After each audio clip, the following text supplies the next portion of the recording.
Hello guys, this is part 8 of the Make a Game with Unity tutorial, and in this one we are going to implement the logic to hit the enemies. So the first thing we need for these soldier models is a collider, because when we later on do a RayCast in our C# script, we will only hit the game objects that have a collider. So let's add one, press add component and select a collider. Yeah, let's select the capsule collider for this soldier. And now we have to adjust the height, the radius and the Y position of this capsule collider till it fits the soldier model.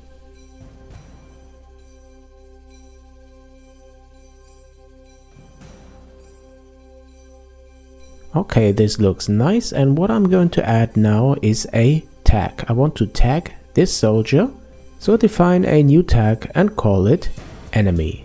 I will need this in my script to identify when I hit an object that it is an enemy. Now I assign this enemy tag to the soldier.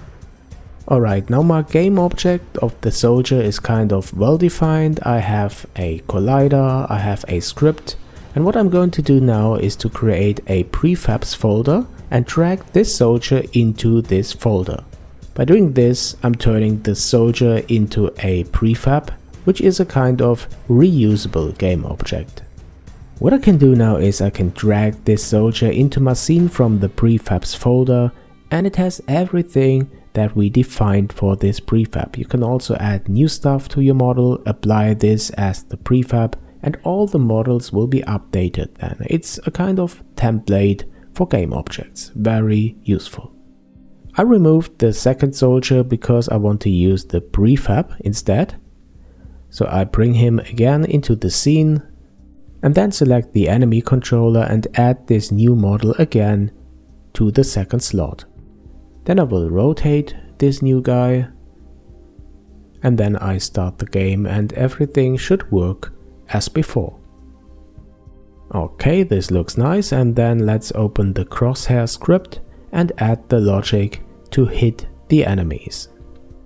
The logic is quite simple. First we check if the user pressed the left mouse button, and if this is the case we use the main camera to do a RayCast to find out which game object we hit at the mouse position.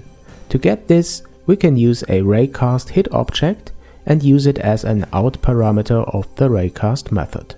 With the RayCastHit object, we can retrieve the game object that we hit, and for testing purposes we log out the tag of this object to see if we hit an enemy.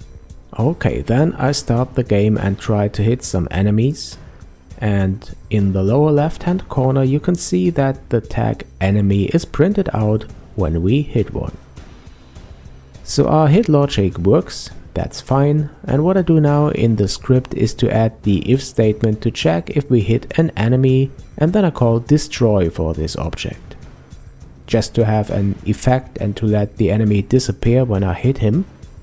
But this leads to errors in our enemy controller, and of course this is not the solution we need in the end. But we are going to implement this in part 9. So I really hope you liked this video and my channel, and if you do, then please don't forget to subscribe to not miss the next part.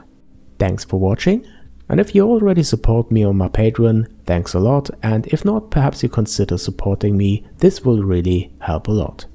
So see you soon guys on JNM.